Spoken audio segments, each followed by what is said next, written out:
Hello, hello, hello, hi, it's Pete Reed from Illuminate ICT. Today is the 28th of July 2015.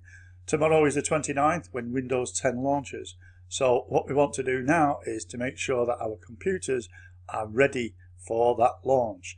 Now, if you're running Windows 7 and Windows 8, don't forget, then you've got a free upgrade. And so really that's the people that this video is aimed at. Specifically the people at the Wichita Computer Group, where I will be heading shortly after I've finished making this recording. So the first thing we're going to do is we're going to move across and to say that spring cleaning your laptop is never really a bad idea. So even if you're not planning on upgrading to Windows 10 immediately, getting your laptop cleaned up, ready to go, is not going to cause any damage, and it may actually help and speed things up a bit. Now the first thing to do is to make sure you've got all of the updates installed that's appropriate for your computer. So I'm on Windows 8, so I can just press my Windows key and type check for updates. And there I've got check for updates, so I can click onto here. And here it is now checking for updates. So what I'll do is I'll just pause while it goes through that process.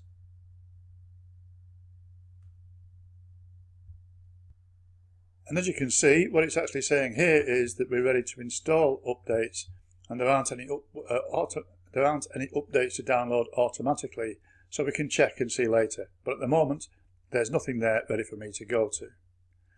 Okay, so the next thing we can do is we can move on and remove unwanted programs. So again, in the control panel, we can find the programs that we don't want, and we can manually uninstall them. So again, if I click onto my Windows key, I can just type in control panel. And there's my control panel, and on my control panel here I've got programs, uninstall a program. So I can click onto here, and here I can see all of the different programs that I've got on my computer.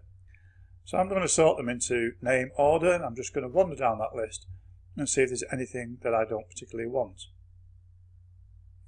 I can't see anything in here that I don't particularly want, but the sort of things that I would be looking for would be things like if I've got more than one virus checker. If you've got competing virus checkers, then your system is not working its most efficient, so choose one and delete the other. Second thing I'm looking for is to make sure that I haven't actually acquired any strange little start menus or whatever that have been downloaded when I've downloaded any software or anything of that nature. And again, I can't see anything inside of here that's causing me a problem. So here I can carry on down and see if there's anything else. Right, well here's PD Architect. It's not a program I use, so I'm going to just use that one to demonstrate how we can uninstall. So I've clicked onto it. Up here I've got uninstall and change. So I can click uninstall change, and there we can click on remove, and then next. And so it's now uninstalling this program from my computer. Okay, let's move back across to the presentation while that's going through. So we would go through and we'd select uninstall and remove any programs that we actually wanted. We'd wait for the uninstall to finish. Some installations may require a computer restart, and already you can see that a good deal of getting your machine ready is waiting about while the machine is doing stuff. Okay, so the first thing that we need to do now is to look at running the disk cleanup facility. Now disk cleanup will help us to remove temporary files and other rubbish, and again it takes a few minutes. So what I'm going to do is down here I've got my file button, File Explorer. I click onto that and that will show me all of my files. I've clicked onto my PC to make sure this PC to get to the top, and there I've got my C drive. So if I right click onto my C drive and go to Properties, then here I can see my computer at the moment. Now, as you can see, I've got lots of free space. My machine is not particularly cluttered at the moment. There's my use space in the blue area, and here I've got the option for disk cleanup. So if I click onto disk cleanup, then it starts to go through the disk cleanup process. Now again, this will take a few moments to run through, so I'll just pause again. And after a few moments, it will come up and it will show you this screen where it will give you an indication that I could save space or create space by deleting downloaded programs, temporary internet files, and other bits and pieces that I could actually choose from going through here. Now, as you can see, most of my system is actually clean, so I've done this before, so there's not a lot in there. So if I just now click on OK, are you sure I want to permanently delete those files? Yes, delete those files. And it's now going to go through and delete those files. Now, there's not many files on there, so I'm not expecting this to take a great deal of time. But while it's doing that, once again, I will just pause. And there it is finished. It's now cleared up the space.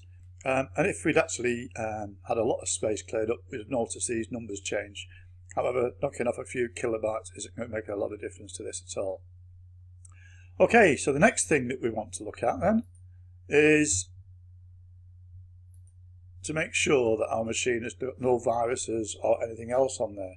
So what I want to do is to do a virus scan. Now, most people, if you've got a virus scanning software on your machine, you'll find it's down here somewhere. If you can't see it, you can show the hidden icons, and there I've got AVG free, which is the software, the virus software that I've currently got on this machine. So all I would do is go to Scan Now. And what that is going to do is that's going to start a scan of the system to show me that a whole computer scan has started, and it's going to go through and check to see if there's any problems on my machine. This is going to again take some time, so this is a great time to go and make a cup of tea. So we'll just take a few moments with this.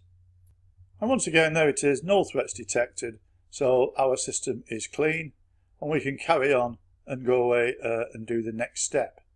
Now, if you do find any problems and the machine says it's cleared them up, what I would tend to do I would go to Microsoft and search for a one-off virus scanning software to make sure that the machine was clean. So I'd go for a second opinion just to make sure that my machine was squeaky clean before we actually do anything else.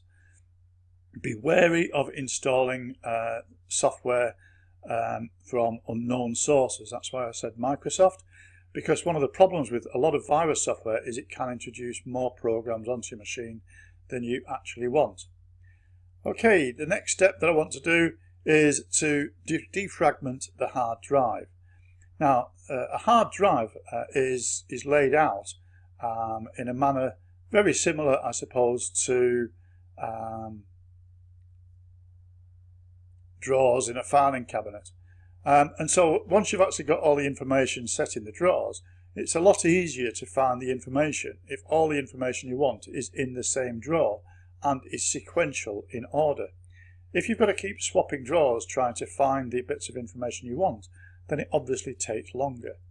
So what the defragment does, or the optimization does, is it brings together all of the files, all of the folders into the same area so that they can actually be brought up more quickly with fewer disk searches to find that information.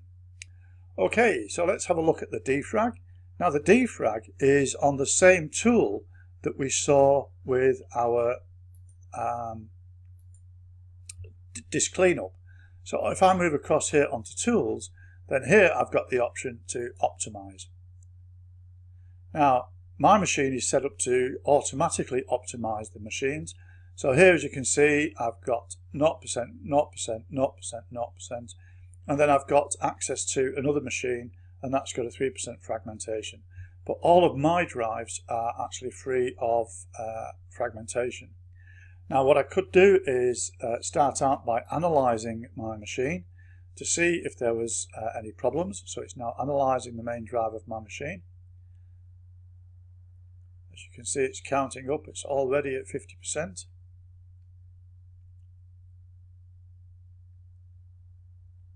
It's paused a bit at 76%. Oh, and it's saying that it's 1% fragmented. Okay, so I could optimize the drive at this point, and that would go through the process to make sure that this drive was fully optimized. Okay, and to do that, all I would do is click on the optimize button. I'm not going to do that just at the moment. So again, I'm going to close from here. I can now bring that one down as well. And the final step that I would do in terms of getting ready for Windows 10 is I would create myself a Microsoft Live account. Now, if you've already got Windows 8, and indeed some people with Windows 7, then you will have created a Microsoft Live account. It's how you actually log onto your laptop on Windows 8. So to create a new one, if you want a new one, what I'll do is if I go across into Internet Explorer. Now on Internet Explorer, I've got my OneDrive account already set up. And here you can see that here is my OneDrive. Now my Microsoft OneDrive gives me a cloud storage space, and as you can see on here I've got 29.9 gigabytes of information, of space available. What I've also got up here is I've got a 9-pack, and my 9-pack gives me Outlook, it gives me people, my contacts, it gives a calendar, it gives this drive, it gives me Word online, Excel online, PowerPoint online, so the main Office suite components are there. It gives me some note-taking apps.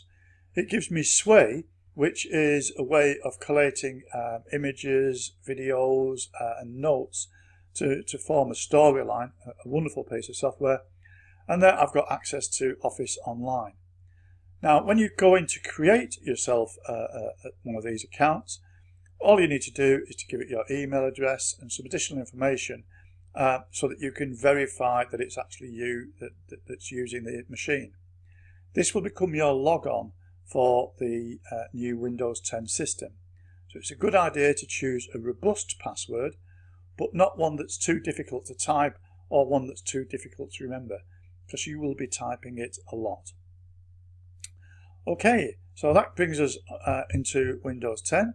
So the final step before we do anything else is to make sure that you've actually backed up your files. Now this means taking a copy of your documents and folders away from your computer. Now in the past what we've done is we've set up a system so that we can automatically back up our Google Photos. So our Google Photos are already in the cloud. However, if you've not got too many documents, you may want to store those in the cloud as well. Or you could put them down onto a couple of CDs or DVDs, or you could put them onto some memory sticks. However, it's a good idea to make sure that you have backed up your computer before we start to make major changes with Windows 10. And that's it, our machines are now ready for installing Windows 10. If I click at the bottom here to where it says Get Windows 10, then it's going to come back in a moment. There it is, how to get Windows 10 for free. And as you can see, it's already done the check to say that this PC is compatible. And I can click here to view the report. And it tells me that my memory meets requirements, which is a surprise to me. I could forget anything. My processor is 1 GHz or faster. I haven't got a touch screen. My printers and other devices are compatible. I've got no incompatible apps. And my data and files are ready. So there we go. Your PC looks to be good to go with Windows 10. Hope that helps. I'll look forward to talking to you later, and I'll look forward to answering any questions that you've got. Cheers then. Bye.